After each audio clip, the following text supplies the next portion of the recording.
bonjour à tous, enfin bonsoir à tous, désolé.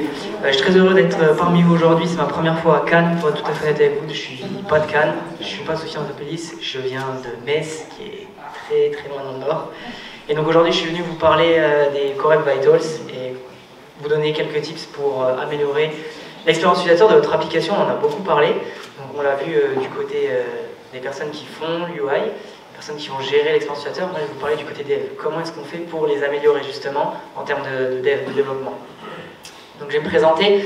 Je m'appelle Nicolas Frizarin, je suis développeur advocate et senior staff engineer au sein de chez Sphere, qui est un groupe qui est une ESN. Et je suis également Google Developer Expert dans les technologies du web et en Angular. Je suis partie de la fondation OpenJS. Je m'amuse à maintenir l'écosystème Node quand j'ai un peu de temps.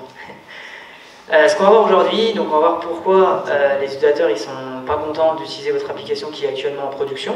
Donc comme l'a dit juste ma collègue avant, elle a dit bon ben des fois elle n'est pas responsable. On va voir que nous on y est par contre de ce qu'on a en production.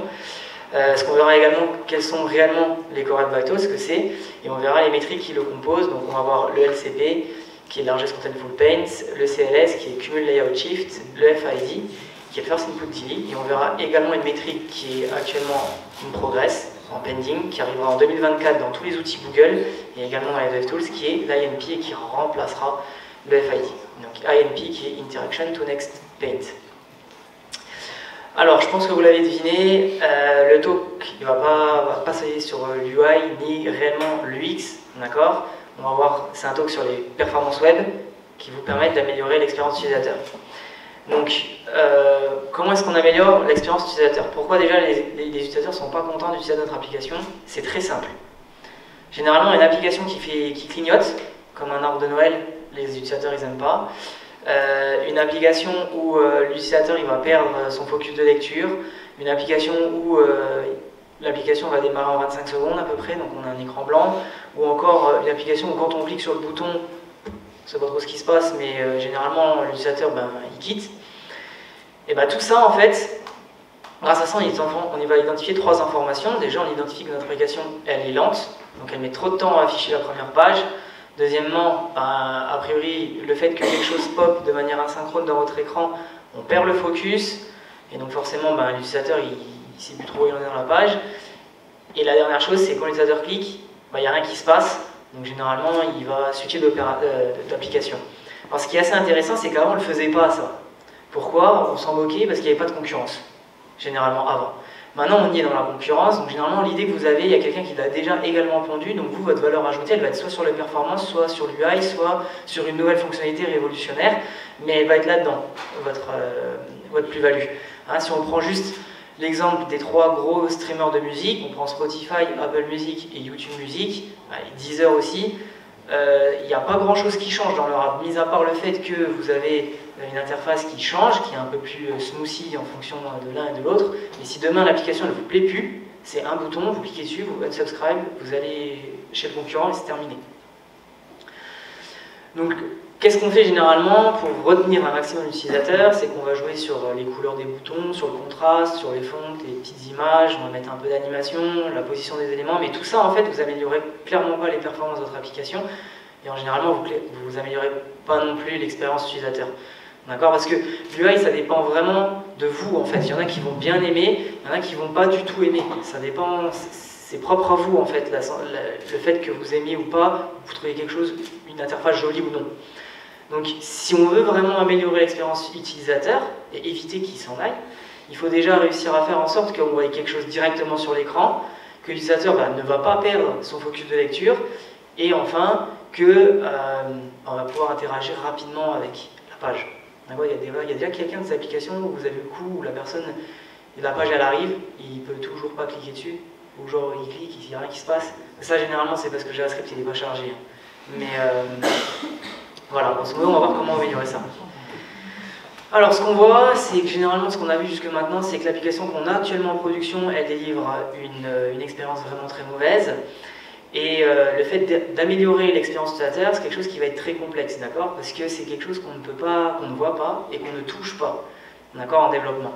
Donc, il faut trouver un moyen de la caractériser, en fait, cette expérience utilisateur, pour nous en tant que développeurs. Et donc, nous, ce qu'on sait bien faire, c'est faire des composants, ça on sait bien faire. Faire du JavaScript, ça aussi, on sait bien faire aussi. Mais ce qu'on sait bien également faire, c'est modifier les performances de notre application. Ça, on a la main dessus. Donc en fait, il faut caractériser l'expérience de développeur sous un problème de performance.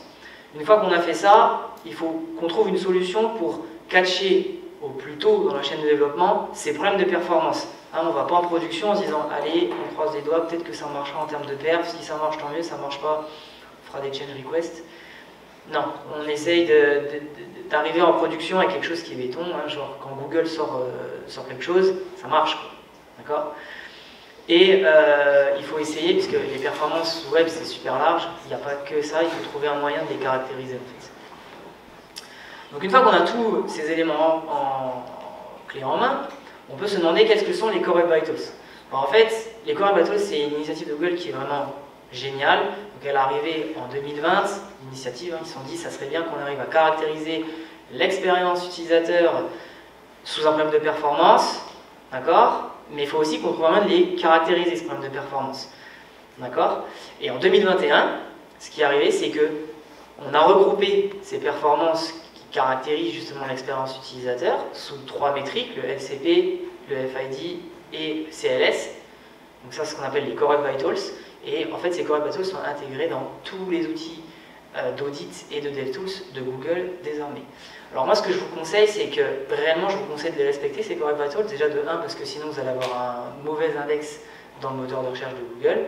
Donc avant de payer inutilement certaines choses, essayez d'améliorer et de respecter ces critères-là, vous serez au moins sûr d'être au moins bien référencé. D'accord? C'est pour ça que c'est important de les respecter. Donc si on résume, en fait, les Core Web Vitals, c'est une initiative de Google, d'accord, qui tend à représenter les performances d'une application sur des métriques qui vont représenter l'expérience utilisateur. Okay. Donc, si on reprend l'exemple d'application qu'on avait jusque maintenant, donc on avait une application en prod qui prenait trop de temps à afficher votre première page. Donc ça, en fait, la métrique associée à ça, c'est le LCP, Largest Contentful Paint. On avait dit aussi qu'on avait une application qui ressemblait un peu à un arbre de Noël, ça clignotait. Ça, par contre, c'est la métrique associée, c'est le Cumul Layout Shift. Et enfin, le fait que quand on clique sur un bouton et que rien ne se passe, ça c'est associé à la métrique First Input Delay. Ça va jusque maintenant? Donc il y a deux façons de mesurer les Core Web Vitals.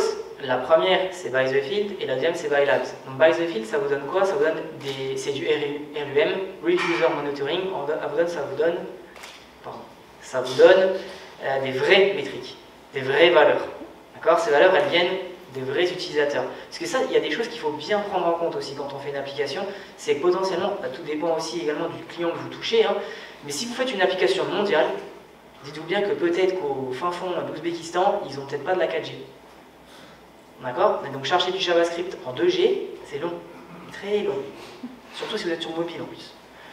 Donc il vous faut savoir quelle est la majorité de vos utilisateurs, où ils se trouvent. Donc ça, il n'y a pas d'autre choix que d'utiliser du monitoring payant, d'accord, ce qu'on appelle le RUM.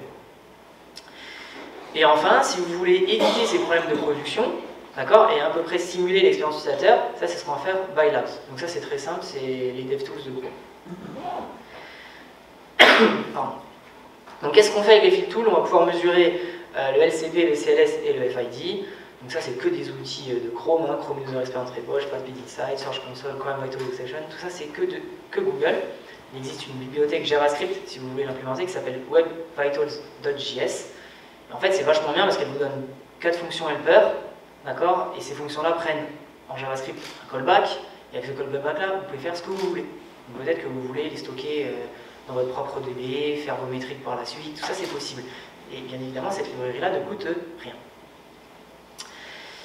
Avec les Labs Tools, donc c'est que Chrome DevTools et Lighthouse, d'accord? On va pouvoir mesurer que le LCP, que le CLS, mais pas le FID en fait. Alors pourquoi on ne veut pas mesurer le FID? Parce que le FID c'est First Input Delay, d'accord? C'est-à-dire qu'il faut interagir avec la page. Et simuler une interaction, c'est pas si simple que ça au final.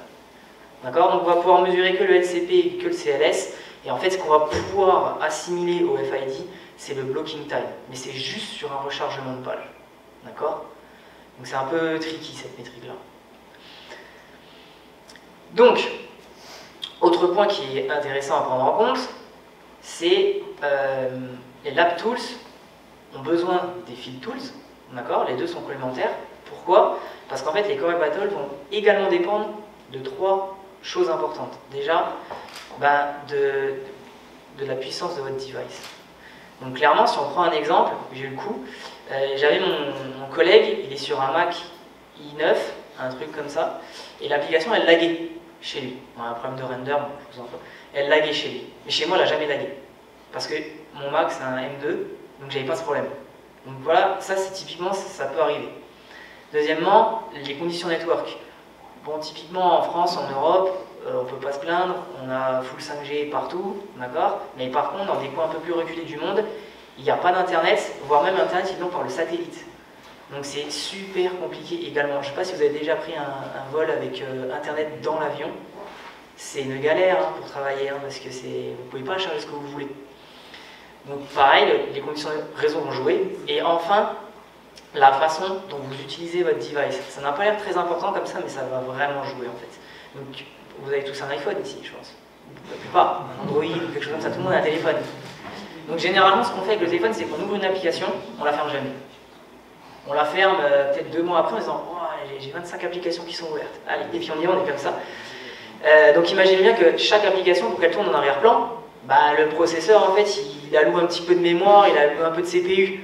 Donc si vous ouvrez votre application, c'est la 21e, il n'a pas le même CPU que si c'était la première, en fait. Voilà, et l'unique. Donc tout ça, ça joue. Donc maintenant, on va passer sur chaque métrique. D'accord, on va donner quelques mots. Donc LCP, ça représente la vitesse, d'accord, où la plus grosse image ou le plus gros bloc de texte va s'afficher dans votre page. D'accord, c'est ça le LCP. Donc si vous êtes entre 0 et 2,5 secondes, vous êtes plutôt bon. Entre 2,5 et 4 secondes, il y a des améliorations à faire, mais ça va, c'est pas grand chose, d'accord? C'est peut-être la structure de votre page, il y a peut-être des éléments à déplacer, mais ça va en soi. Par contre, au-dessus de 4 secondes, malheureusement pour vous, il faut tout refaire. Il faut refaire la structure de la page, l'architecture de votre application front, et potentiellement l'architecture aussi de votre serveur. Donc ça, c'est beaucoup. Donc comment est-ce qu'on résout ce... Déjà, par où commencer? C'est assez complexe comme problème. C'est simple. Je vous l'ai dit, c'est le plus gros bloc de texte ou l'image la plus importante de votre page qui s'affiche en premier. Donc en fait, il faut chercher dans le document initial de votre application. Généralement, c'est l'index.html. Celui-là, il ne change pas de nom. Ou le main. Il y en a qui appellent ça main.html, mais rester sur index, c'est très bien. Et donc une fois qu'on a repéré le document, on va regarder ce qu'il a besoin, comment il en a besoin, quelle est la taille des parties externes. Et on va également identifier ce qu'on appelle les LCP ressources, donc les images, les choses comme ça, et on va regarder comment elles sont chargées, et on va surtout se demander, est-ce qu'on en a réellement besoin? Qui a fait de l'Angular ici? Ok, qui a déjà utilisé Bootstrap? Bon, généralement, ce qu'on fait, c'est qu'on télécharge, on met toute la lib dans le mail, on fait bootstrap.min.css, terminé, c'est bon, on est content que ça va marcher. Gros problème, c'est qu'en fait, vous chargez tout, et vous allez peut-être utiliser 2 composants en fait, de votre appli, de Bootstrap. Donc ça sert à rien de tout charger. Donc comment est-ce que ça se mesure? Comment fonctionne le browser? Déjà, le browser, en fait, il va charger votre document initial. Il va entièrement le charger. Une fois qu'il l'a chargé, il va regarder s'il y avait des dépendances externes comme du feuille de style. Il va les recharger. Ces feuilles de style-là, si elles dépendent d'images, il va les charger en même temps que les scripts. Donc les scripts, ils vont être exécutés, parsés, il fait sa petite embrouille, et à la fin, bam, ça vous affiche une belle page. Après, pareil, tout ce temps-là, le temps où la première requête vers le serveur va pour récupérer l'initial, l'index HTML, à partir de ce moment-là, jusqu'à la fin où ça s'affiche, c'est ce qu'on appelle le LCP. Donc c'est assez long quand même. Il y a beaucoup de choses à optimiser. Donc c'est un gros problème, et donc du coup, généralement, on split ce problème. Ce problème, on va le splitter en 4 petits problèmes. Le premier, c'est le time to first byte, qui représente 40%. Alors la bonne nouvelle pour nous, c'est pas de notre côté. Donc là, vous appelez vos copains du back-end, vous leur dites, bon, il va falloir peut-être optimiser. Vous avez le resource load delay, ça c'est le temps pour charger les feuilles de style. Le resource load time, qui va être le temps pour charger tout ce qui est ressources LCP. Et enfin, le temps que va mettre le browser pour exécuter et parser votre JavaScript afin d'afficher votre image. Donc ça représente 40 sur une échelle de temps, c'est 40, 10, 10 et 40. Mais ça c'est théorique. Hein. D'accord, vous pouvez très bien faire 80, 5, 5, 5, hein. C'est possible aussi. C'est pas recommandé, mais c'est possible. Donc si on split sur le précédent graphe, bah, le time to first byte, c'est la partie en bleu, alors je sais pas si c'est en bleu avec c'est la partie en bleu clair. D'accord, c'est le temps pour recréer le premier byte de votre index HTML. Comme je l'ai dit, le resource load delay, c'est le temps de chargement des feuilles de style et d'index HTML. Le resource load time, c'est le temps de chargement pour récupérer toutes vos images. Et l'element render delay, c'est le temps pour parser et exécuter tout le JavaScript. Donc on va appliquer ces petits changements, enfin, vous n'êtes pas obligé, hein. C'est juste quelques tips. Déjà, ce qu'on va faire, c'est qu'on va essayer de préloader nos feuilles de style. Au lieu d'attendre que le browser les découvre, on va essayer de lui dire « essaie de les découvrir en amont ». D'accord? Comme ça, tu pourras peut-être télécharger en parallèle. Ensuite, tout ce qui est script, on n'est peut-être pas obligé de les exécuter tout de suite. D'accord? On peut peut-être utiliser differ ou les IOD, on peut faire quelque chose. Après, ce qu'on peut faire, c'est qu'on peut donner une priorité. Ça, c'est tout nouveau. À partir de Chrome 102, vous pouvez donner une priorité sur vos ressources avec l'attribut fetch priority. Et enfin, pensez à splitter votre contenu. Alors, je sais, c'est complexe de faire ça, je le reconnais, mais maintenant, Bootstrap, vous êtes vraiment à le faire, puisqu'en fait, il vous expose des petits modules CSS que vous pouvez charger un à un. Voilà. Généralement, en Angular aussi, ils le font. Et donc, si on fait tout ça, regardez bien, votre graphe, il a totalement changé de tête, c'est-à-dire que maintenant, dès que le browser va trouver la feuille de style, il va déjà la préloader. Et comme vous préloadez également vos images, d'accord, en feuille de style, il sait qu'il en a besoin, donc il va les préloader. Et donc ensuite, en faisant ça, vous optimisez tous vos problèmes. Et donc forcément, en optimisant tous vos problèmes, votre LCP, il est optimisé. Si on souhaite débugger un problème de LCP, il va falloir aller dans l'outil Chrome, les DevTools de Chrome, panel performance, qui est plutôt complexe. Mais ce que vous pouvez faire, c'est aller dans le panel Performance Insight, qui lui est moins complexe et qui vous donne vraiment pas mal de liens, qui vous explique pourquoi ça plante, il vous ramène vers la doc, vers le bon chapitre de la doc, donc ça c'est plutôt cool. Alors que l'onglet Performance, il y a un bruit total, il faut vraiment avoir l'habitude de l'utiliser pour comprendre ce qui se passe un peu. Si vous souhaitez savoir comment splitter votre contenu, là il va falloir plutôt utiliser le panel Coverage Tool, d'accord, qui lui en fait va vous dire quel est le pourcentage de vos documents chargés qui sont utilisés et d'autres pas utilisés. Donc en rouge c'est le pourcentage non utilisé, en bleu c'est le pourcentage utilisé. Le ratio c'est 80-20 à peu près. Là par exemple typiquement je suis très mauvais dans le premier, je crois que j'ai un truc comme on est près de 50-50, c'est pas très bon. Donc deuxième métrique, CLS, donc ça va mesurer le temps que va mettre votre écran pour être stable. D'accord? Alors, c'est vrai que c'est pas simple à comprendre comme ça, un écran stable, mais je vais vous montrer. Alors, entre 0 et 0,1 seconde, donc c'est très court, hein, vous êtes bon. Entre 0,1 et 0,25, ça commence à être pas très bon, mais c'est pas grave, c'est quelques améliorations, elles sont relativement simples à mettre en place. Par contre, au-dessus, il va falloir revoir toute l'architecture de la page, parce qu'il y a quand même un petit souci. Alors, c'est quoi qu'on appelle typiquement quelque chose qui n'est pas stable? Ce qui va causer une instabilité, ce sont les images. Les images qui ne sont pas sizées, qui n'ont pas d'attribut high ou width, qui ont un mauvais ratio, donc typiquement vous les rétrécissez purement en CSS sans prendre la bonne image, ça c'est pas très bon, le browser n'aime pas trop. Le fait d'injecter dynamiquement du contenu, donc ça malheureusement on n'a pas le choix, surtout si vous faites des applications avec Angular en pure client-side rendering, vous n'avez pas le choix en fait que d'injecter du contenu, hein. Vous attendez la liste, une fois que vous l'avez, vous faites un ng-for ou un v-for ou peu importe, en React c'est map, comme vous voulez, mais à la fin, vous injectez du contenu. Si vous voulez éviter ce problème-là, il faut partir vers du server-side rendering, mais c'est un peu plus complexe, quoi. Pareil, le fait d'attendre la requête réseau avant d'update le DOM, ça aussi, ça peut causer un problème d'instabilité. Tout ce qui est add, embed, iframe, tout ce qui est des affiches publicitaires, ça on le voit, généralement ça pop un peu de partout, c'est pas très cool. Et enfin, la fonte. Si vous, dans votre application, vous utilisez deux fontes différentes, le rendu de la fonte n'est pas la même entre les deux. Donc là aussi, il va falloir utiliser un petit trick CSS pour pouvoir qu'elle soit correcte en fait. Alors c'est quoi qu'on appelle une application clignote? C'est ça. Ça c'est une application qui clignote. Donc vous avez vu sur la vidéo, il n'y avait rien et d'un coup ça a popé. Je peux encore vous faire une autre démo. Ici si on reprend la vidéo, vous voyez tout se passe bien, l'utilisateur il va suivre tout, et bim, il y a quelque chose qui pop. Donc là l'écran n'est pas stable en fait, il n'a pas été stable depuis le début. C'est seulement maintenant qu'il est stable.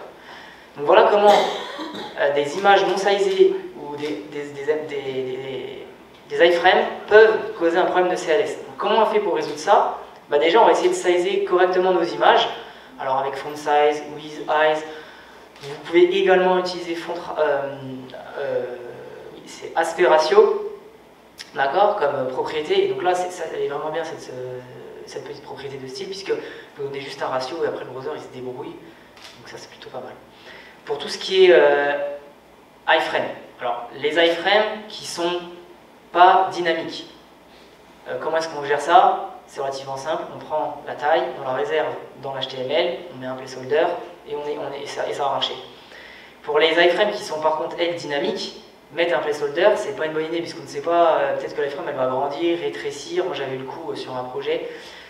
Et comment en fait j'ai résolu ça? En fait je me suis juste dit je vais arrêter de la mettre en haut ou dans les coins du haut, je l'ai mis vers la gauche, la droite ou en bas, mais jamais en haut, quoi. Parce que sinon quand ça va popper, ben, ça va forcément décaler l'écran.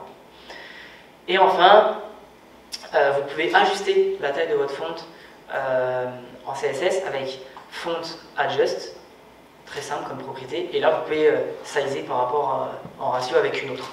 Alors malheureusement c'est pas encore pris totalement chez Figma, ça va arriver, normalement Figma va le mettre en place. Et quand on aura ça, ce sera génial, parce que du coup vous aurez juste à faire copier-coller et ça sera parfait. Comment est-ce qu'on fait pour auditer un problème de CLS? C'est très simple, vous utilisez Lighthouse. Lighthouse vous fait tout, d'accord? Il vous donne votre score, il vous donne les problèmes, il vous donne les liens vers la bonne doc, il vous donne tout, d'accord? Et donc, ça vous suffira pour débugger un problème de CLS, d'accord? Généralement, il va même vous dire comment le résoudre. C'est plutôt performant. On va partir sur une des dernières métriques qui est le FID. Donc ça c'est une métrique en fait qui va permettre le temps de réponse. En fait ce qu'on va calculer, c'est le temps que quand l'utilisateur clique, c'est le temps entre le moment où l'utilisateur clique et le temps où la première ligne de votre handler est exécutée. Donc clairement, à l'heure actuelle, je vous rassure, et c'est pour ça qu'elle a été prérequis cette métrique, tout le monde a un super score FID. C'est vraiment très très dur d'avoir un mauvais score parce que la puissance du moteur JavaScript est tellement présente dans Chrome, dans n'importe quel browser, hein, Safari, Firefox, Arc, Edge, peu importe, tellement puissant qu'au final, le FID est toujours correct. Ça c'est cool. Mais en attendant, on va quand même voir que quelques scores, entre 0 et 100 millisecondes, c'est bon. Entre 100 millisecondes et 300 millisecondes, ça nécessite quelques améliorations. L'amélioration, elle se fait que en JavaScript, ça c'est plutôt chouette. Et au-dessus de 300 millisecondes, il va peut-être falloir revoir tout votre JavaScript. Ça c'est moins marrant par contre. Donc comment est-ce qu'est-ce qui cause un problème de FID? Le fait que le main thread soit bloqué, parce qu'en JavaScript on n'a qu'un seul thread.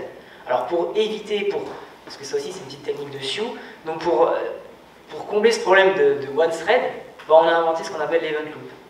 Voilà, et le système de callback.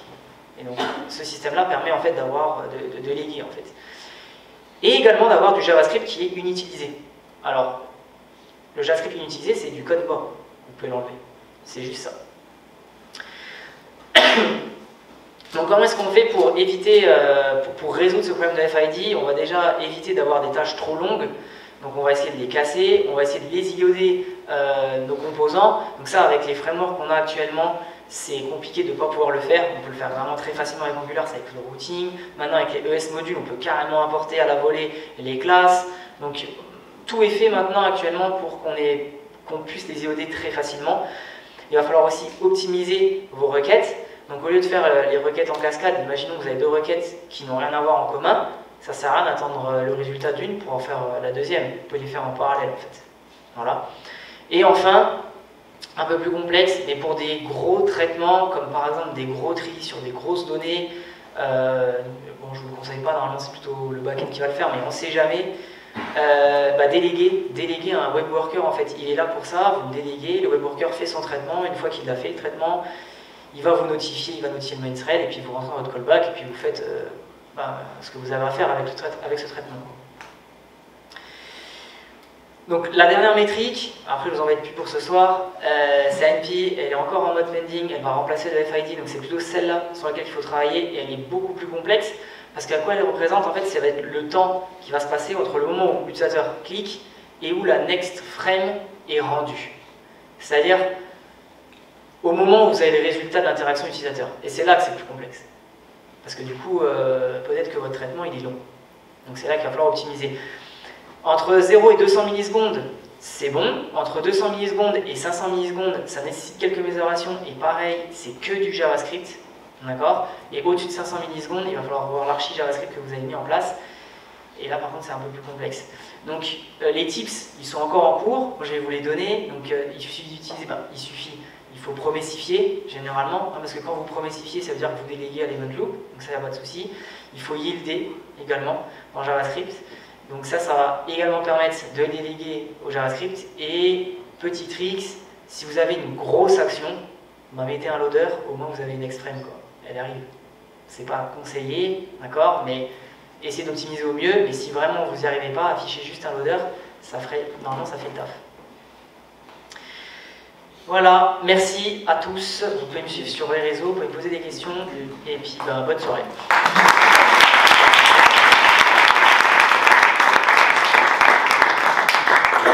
Si vous avez des questions, c'est pas... C'est ce que j'allais dire. Est-ce qu'il y a des questions pour Nicolas?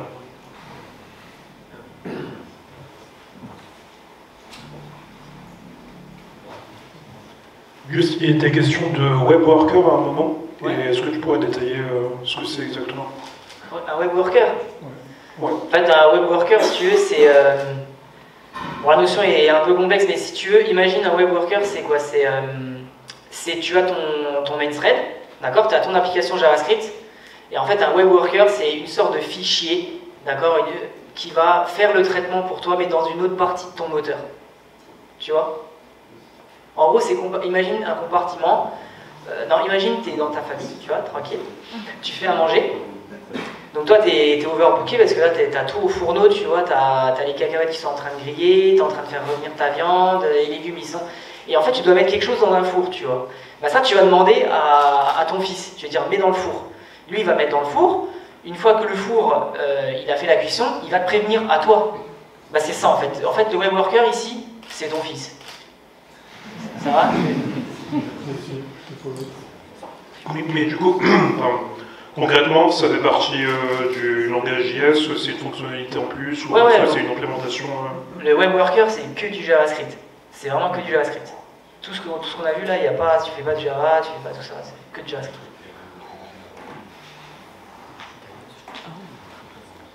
Ma question est relative au feed tool, si je ne me trompe pas. Ouais. Est-ce que c'est possible d'avoir par exemple des API, des sortes à les intégrer ou à les utiliser avec d'autres outils tels que Cypress pour les tests, les interactions et potentiellement l'intégrer à des pipelines aussi? C'est une bonne question. Alors bien sûr tu peux les intégrer, ils ont des API, hein, elles sont payantes, hein. Effectivement leurs API, comme tout service est payant. Après tu peux les intégrer, alors l'intégration avec Cypress, c'est pour faire de l'intégration, c'est pour faire des tests d'intégration, d'accord? Donc je vois pas trop en quoi ça va pouvoir t'aider de lier à Cypress, parce que tu vois justement en fait ce qu'il va faire Cypress, c'est justement pour éviter une régression. Tu mets une nouvelle fonctionnalité, normalement ils doivent dans la pipeline faire des tests d'intégration, même des tests unitaires, on pourrait même aller même plus loin en se disant on fait des mutation testing. Et en fait, ça sert à ça en fait. Donc en fait, les Core Vitals et ça va pas, c'est pas lié, parce que potentiellement tes tests d'intégration ils vont se faire sur une pipeline. Tu me suis?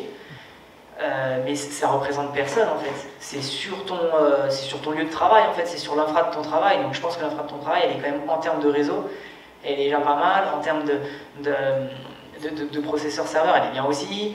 Enfin, je l'espère. Sinon ça marche pas. Et tu vois, donc la métrique là, elle n'a pas d'utilité en fait que ça soit Cypress qui te fasse ton test. Tu vois, il faut vraiment que ça soit toi qui le fasse. Il faut vraiment que tu récupères. D'ailleurs, le site du Times New Roman, eux ils utilisent une lib de Web Vitals qui justement récolte, après ils font le traitement eux-mêmes, quoi. Quelqu'un d'autre a une question?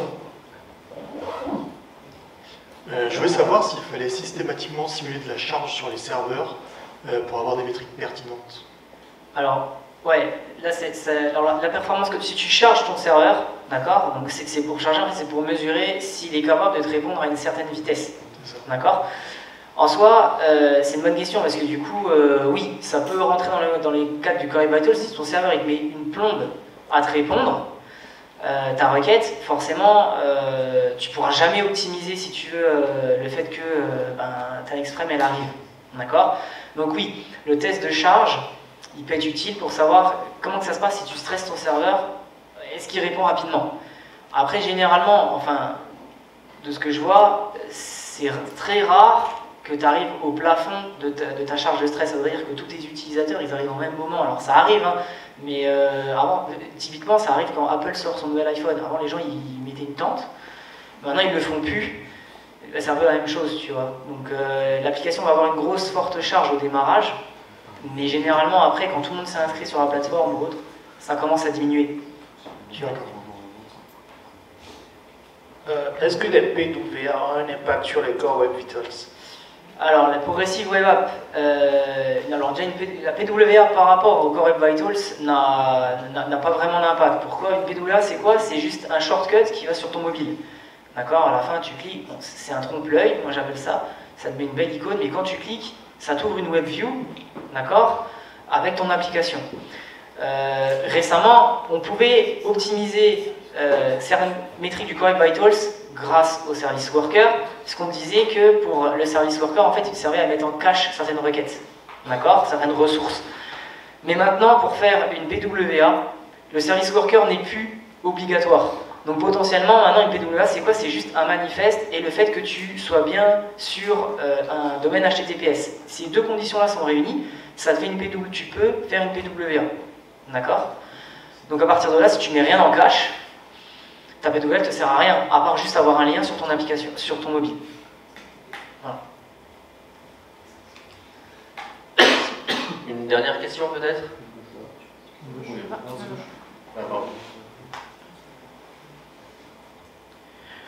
Quand tu parlais de splitter les tâches longues JavaScript pour avoir un meilleur... Breakup long task. Ouais. Est-ce que tu voulais dire avoir plusieurs fichiers Non. Alors, comment est-ce qu'on peut voir ça? Tu fais de l'Angular? Ouais. Ouais. Bon, alors, c'est simple. Quand tu as un call HTTP, tu es obligé de subscribe dessus. Ok? Donc, généralement, ce qu'on fait en Angular, mais c'est une bonne pratique, hein, je dis pas que c'est mauvais. Ce qu'on fait, c'est que par exemple, on ajoute un élément dans un tableau. T'imagines, tu rajoutes un fond dans ton portefeuille client. Ok? Généralement, c'est le back-end qui va l'ajouter. Donc en fait, ce que tu fais en termes de front, et c'est pas mauvais, c'est que tu fais le call pour l'insérer en DB et tu refais le call pour rafraîchir ta liste. D'accord? Breakup long task, ça c'est le long task. Donc qu'est-ce que tu fais en fait? À ce moment-là, simplement, tu ajoutes ta tâche directement dans le tableau, toi, côté front, et après tu fais un set timeout que tu mets à 0, et ton call HTTP qui fait l'ajout dans la DB et qui rafraîchit ta liste, d'accord? Bah, tu le fais dans cette partie-là. Là, tu l'as breaké ta long task. D'accord? Ce qui va se passer à l'écran, c'est que tu as ajouté ta tâche, immédiatement, ça s'affiche. Après, le traitement, il se fait. Et après, on s'en fout que la liste, elle est rafraîchie, puisque tu l'avais déjà rafraîchie toi-même. D'accord? Tu auras juste besoin de catcher ton erreur. C'est juste ça. Et dire, bah, si tu caches ton erreur, le dernier élément à ajouter, il faut que j'enlève. Ça rajoute un peu de JS, je le reconnais, un peu de travail, un peu de business logique, mais bon, le front, il sert un peu quand même à faire un tout petit peu de logique, hein, il ne sert pas juste à faire des calls. Ça rajoute un peu de logique, mais là, tu casses, si tu veux, ta tâche, en fait. Voilà. Alors, tu ne caches pas ta tâche en back-end, tu casses ta tâche, d'accord, côté front-end. En fait, cette timeout, c'est une fonction JavaScript, d'accord, qui n'a rien à voir avec le back-end. Tu vois? Merci. On va s'arrêter là pour les questions. Si vous avez d'autres questions, je vous propose de les poser à Nicolas directement pendant la bière. Et merci beaucoup à Nicolas.